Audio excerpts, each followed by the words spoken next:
Okay, ito naman sell e-load. Ito yung bagong features nila na na tawag dito, na pwede ka na rin mag-load. Kaso ang available lang ngayon is Globe tsaka TM.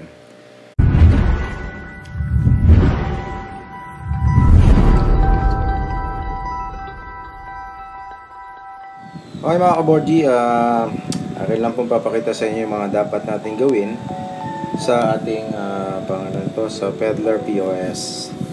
So parang ganito. So ito, yan, nakabenta tayo ngayon, no? So every time na tawag dito is sa simpleng lang, no? Kung gusto nyo mag-add ng items, kung example po, pag click nyo ito, naubusan kayo ng glow, or ito, tingnan natin, ano ba yan? Okay, so cocoa butter, nakita nyo na gray na siya. Pwede na kayo dito magdagdag by long pressing the items and then click stop.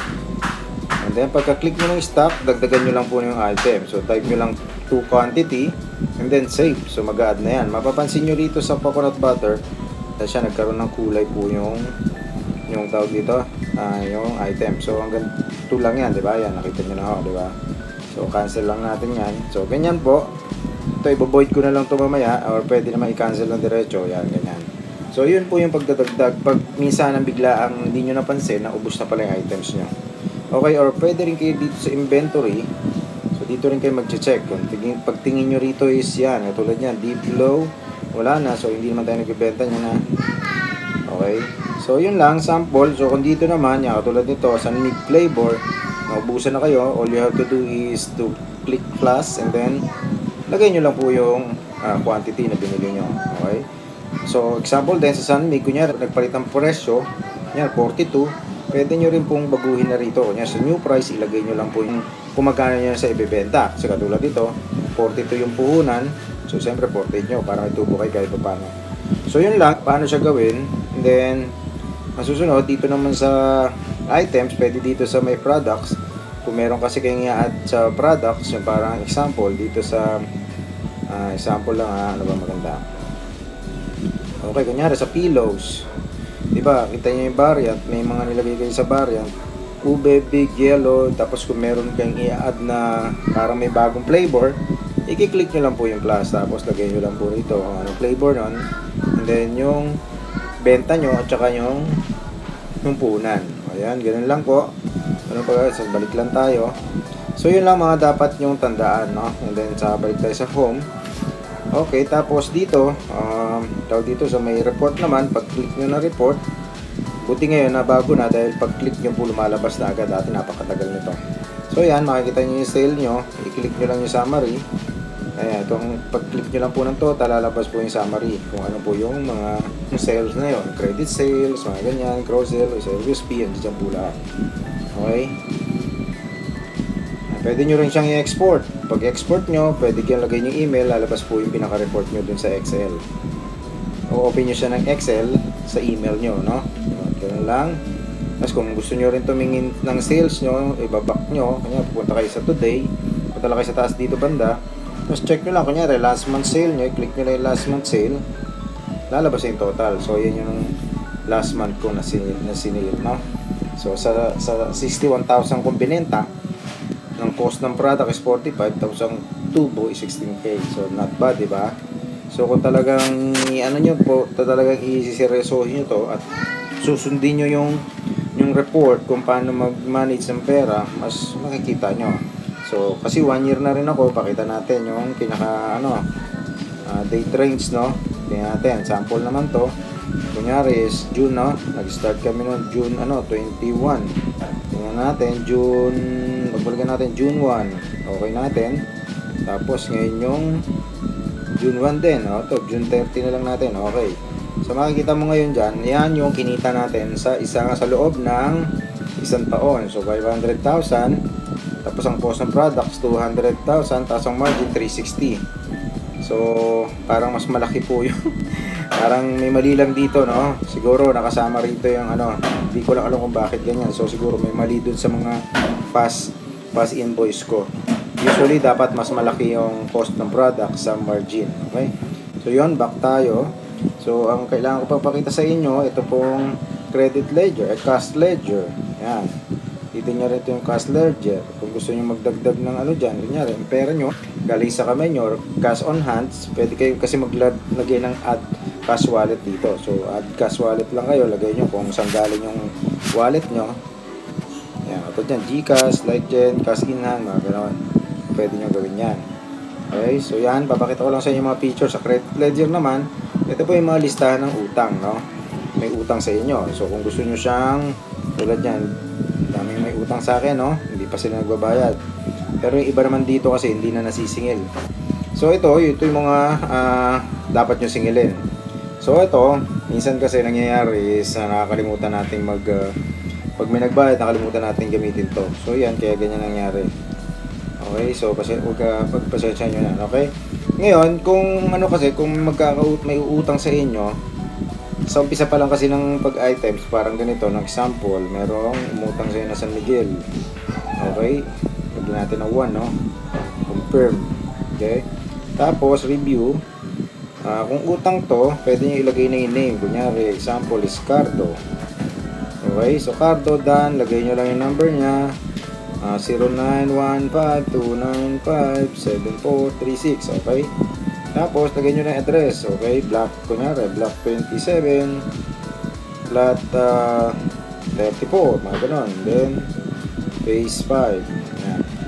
Sample lang yan, ha? Confirm nyo lang. So, yan. Tapos, siyempre, utang yon, credit ang gagawin nyo. Okay? So, magkakaroon ng credit si Cardo. Pansinin nyo, ha? 105. Didelete na lang natin yan. For ano lang po, for tutorial purposes.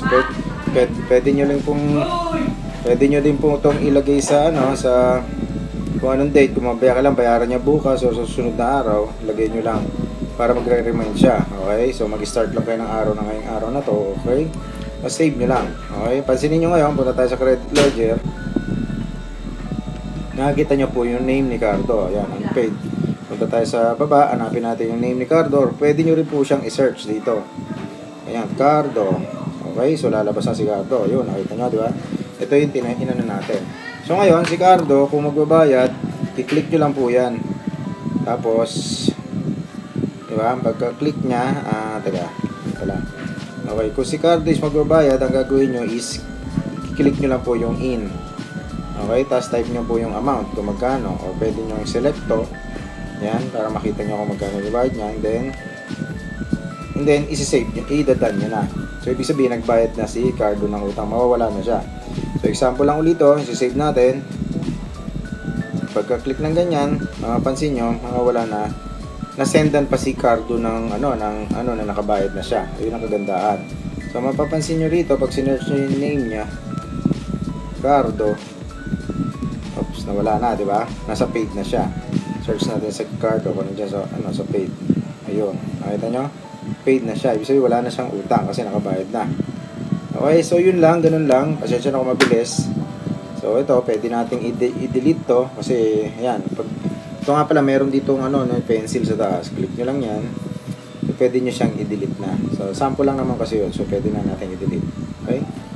Ayun, para yung listahan nyo hindi masyadong marami. Sabi nga dyan is, pag delete nyo, hindi nyo na madidelete, hindi nyo na siya mababalik pa. Okay, so yun ang paggamit ng credit ledger. Sa payment ledger naman, ito yung mga dapat nyong bayaran. So parang sa bill, kung kailan nyo magbayad, sa tuition, mga ganon, pwede nyo kasing gamitin to. So kunyari, lang kayo ng nababayaran, lagay nyo lang amount, kunyari 2,000, Meralco, diba? Meralco, yan. Tapos maglalagay lang kayo ng due date, kailangan bayaran na ng 21. Okay nyo, and then activate reminder. So, i-remind kayo niya. Save nyo lang yan. Okay, makikita nyo yan dito sa payment ledger. So, yan yung mga schedule ng mga dapat yung bayaran sa buwan. Para ma-remind lang kayo. So, yun. So, yun ang mga dapat nyong tandaan. Okay, sa POS, sa order. Ito naman yung order. Ito naman yung mga umorder sa inyo yung araw na to. Ito yung mga yan. Ito yung mga voided. Okay, makikita nyo rin. Shot delay. So sa completed, pwede rin kayong mag-delete ng invoice. Kunyari, itong bumili ng isang sample. Kanina yung tinesting natin. Wala tayong tinesting. Ayun, tama. Ito, 105. Kasi testing lang to kanina. Pwede mo itong i-void. Okay? Gaganyan nyo lang. I-click yung void na. Okay, tayo magbabalik. So yan sa voided, kasi na-void na natin kanina. Pag click nyo yan, ayan, ito na yung na-void natin kanina. Tsaka sa void, hindi nyo na ito mabubura kasi nasa void lang siya. Pero voided siya, ibig sabihin yung ginamit yung binoid nyo na items, babalik dun sa stock mo. Kasi tingnan natin kung meron pa tayo stock sa San Miguel, no? Ayan, makikita nyo, merong isang stock, di ba? Bumalik yung kanina. Okay, so yun, done na po tayo dun sa sa orders. Ito naman sa purchases, i-click nyo na yung purchases. Yan po yung mga items nyo na mauubos na pwede nyo, parang listahan nyo lang to. Okay, so at least malalaman nyo kung magkanong pera ang kailangan nyong ihanda pag bibili kayo. Katulad niya, may nakalagay na ako rito. Yan yung mga bibilin. Hindi nga lang na-confirm yan. Okay, yan yung sinelect ko noong nakaraang araw. So ibig sabihin 5,000 dadalhin ko kasi yun yung mga bibili kong item. At alam mo na, hindi ka na tawag dito, mag-iisip pa. Okay, so pwede kasi itong purchases, kunya dala nyo yung phone nyo na isa, pwede nyo makuha yan doon. Makikita nyo, ito yung mga bibilin ko. Okay, ang kagandahan sana nito, itong purchases, gusto kong iano sa peddler din na sana magkaroon ng parang print. Pwede mo siyang i-print kung ano yung mga bibilin mo, no? Isa-suggest natin sa kanila yan, baka pwede na gawang paraan. Yan yung mga yung tawag dito, yung mauubos nyo ng items. Okay, so stock, ito yung low stock, i-click nyo yung low stock, so makikita dyan kung ano yung mga items nyo na wala na. So ngayon, kunyari, dadagdagan nyo si Mamasitas, click nyo lang po yung plus, bibili kayo ng 4. So pagbili kayo, save nyo lang. Makikita nyo si 4, yan madadagdag doon yung total. Kasi 149 parang times 3 yun. Parang, yun pa rin total, 149 kasi 37 yung price niya sa cost. Okay? So yun lang, ganun lang gagawin ko sa confirm purchase. Okay? Okay, tayo magbabalik. So yun, yung kaninang tinapos natin. Ang ito nga, yung purchase list na to. Ito yung para kung bibili kayo kung mamimili na kayo. Ito yung makikita nyo kung ano na yung no stock. Yan, click nyo yung no stock. Ito yung mga no stock nyo. So yan, mabibili nyo. Gaya sa akin, ang dami kong no stock, pero kasi yan, hindi naman mabili sa akin, kaya hindi na kami bumili. So yan, so after that, ito naman, pakita ko naman sa inyo yung iba pang features nitong peddler. Dito naman tayo sa store link. Ito naman yung store link nyo. Yan, i-upload nyo lang lagi yung i-upload para mag-update nyo nasa link nyo. So yan, tas to, pwede nyo i-share yung link na to. Ipapakita ko na rin sa inyo, share link, or pwede nating copy. Ipapakita ko lang din sa inyo na kung ano yung store ko. Makita nyo lang. Ayan, and go. So ito yung yung store link ko, no? Ayan, makikita nyo dyan. So lagi kayo mag-upload para ma-update pati yung quantity. Ayan, sa beer. Ayan, makikita nyo naman. Pag kinlik nyo yung Pilsen, add to cart. Ayan, makikita nyo. Wala na akong San Miguel. Meron kaya ito ang business. So yun. Ganyan lang. Dito sa ayan, hindi rin kita kasi mga ubos na to. Okay, so yon, ganyan lang yung sa yung sa link, store link nung kinreate ng pangalan nito ng peddler. Okay, so ayan, tapos na tayo dyan, and then back tayo, and then meron tayo sa expenses. Ito naman yung sa expenses, kung gusto nyo mag-add ng expenses, like yung nagbayad kayo ng ilaw, parang ganon, ilagay nyo lang din dito. Or kung meron kayong tawag dito, nag-cash out sa inyo, yan, bibigay mo lang dito kung galing yung cash out nyo sa parang dito sa pinong cash on hand nyo. So yan, lalagyan nyo lang dyan. Okay, tapos report, okay na. Ito pala yung bago nila. Dapat ito yung meron na to sa iOS. So ngayon wala pa daw, kaya hindi pa nag-appear dito sa akin. Itong e-supply naman, and saka ko na sa inyo papakita yan. Okay, ito naman is e-load. Ito yung bagong features nila na na tawag dito, na pwede ka na rin mag-load. Kaso ang available lang ngayon is Globe tsaka TM. So yan, magta-top up lang kayo. Kunyari, kiklik nyo, top up lang kayo. Yan, lagay nyo yung pin nyo. Yan, tapos ang pan-top up nyo is sa GCash. Dahil ayoko mag-doble-doble dahil nga ang available lang kasi sa kanila is Globe. So yan, yan, i-load kayo. Kung gusto nyo mag-load, i-click nyo lang yan, yung 1,000. Pag-click nyo, top up lang. Sumili kayo kung anong pwede nyo gamitin. Kanya, GCash, click nyo lang GCash, and then next. Tapos yan, ang matatanggap nyo is 1,040 kung nag-load kayo. Ibig sabihin, may rebate kayo. Kung confirm nyo lang yan, pag kinonfirm nyo ganyan, kukuha ng pera yan dun sa GCash. Kung ano number ng GCash lalagay nyo, type nyo lang GCash. Okay? So yung GCash nyo, pwede nyo, ang gagawin nyo, mag-load muna kasi GCash nyo, and then bago kayo mag-top up dito. Okay, so yun ang nito, ayun ang features niya. Ito yun yung kung paano mag-top up. Ngayon, kung gusto niyo na mag-load, i-click niyo lang yung cell load. Yan, lagay niyo lang yung number. Yan, Globe tsaka TM lang pwede. So pag token text, sabihin hindi pa available. So 2 networks pa lang ang available. So kanya, lagay niyo lang yung number 0915 295 36. Tapos bahala na kayo magpangalan kay Cardo pagpalagay nyo. Yan. Okay, so done lang kayo. Tapos next, may mili kayo ng load. Nandyan lahat ng pwede nyo pagpilihan ng load. GoSurf, yan. COC, call and text, regular, yan. Yan lang mga available para sa mga GoDuo, yan. Sa TM yan. Ito naman yung sa Globe.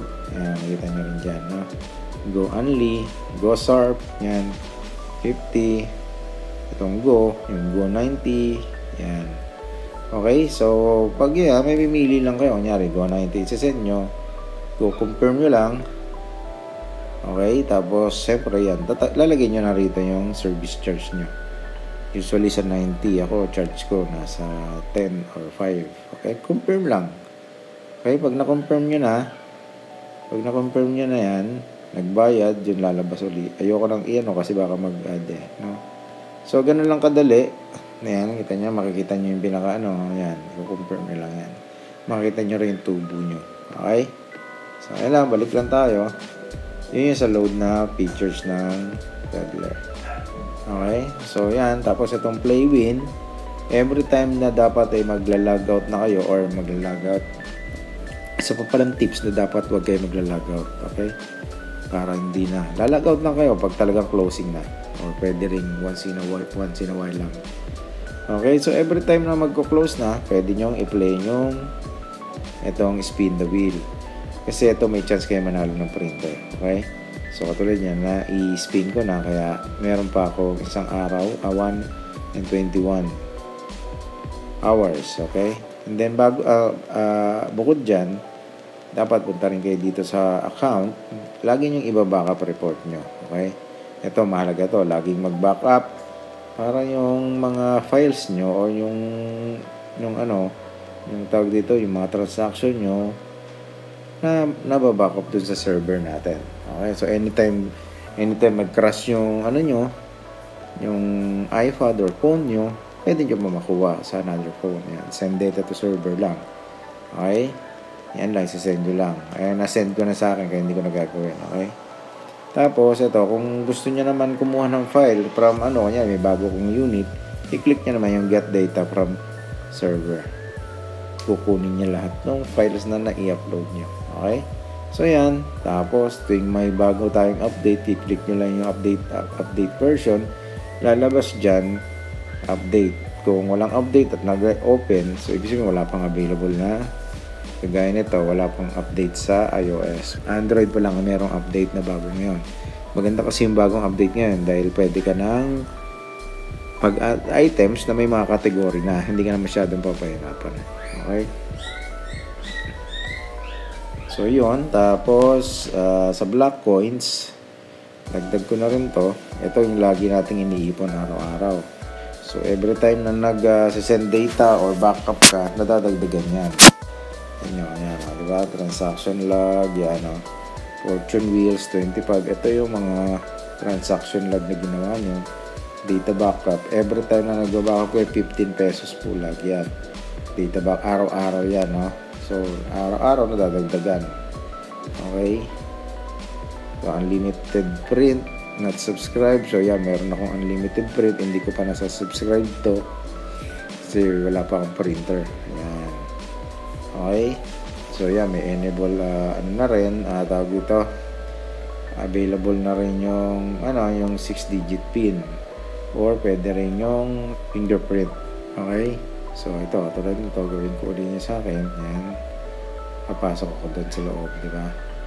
Yan, sign in ako faster biometrics login. So, pwede na mag-biometrics ako rito. Yung mo lang, para hindi na parang to parang sa lang to sa pag-login nyo lang. Para hindi na kayo magta-type ng mga PIN. Okay? Yan, log out. So, automatic yan. Every time na mag-log out kayo, tatanungin kayo, kailangan nyo i-upload muna kung di kayo nakapag-upload. Okay? So, yun lang. Yun lang yung mga so far ngayon. Yun lang pa ang update na aking pwedeng sa inyo i-share. Yan, mga kaborgi. Sana po nagustuhan nyo or na may natutunan kayo sa aking mga tawag dito, tutorials. So, maraming salamat at huwag po kayo makakalimutan mag-subscribe sa aking channel. At pa-like na rin, tsaka share, and then click na rin po yung bell icon para manonotify kayo every time na may ginagawa akong mga bagong tutorials video. Okay, maraming salamat. Paalam.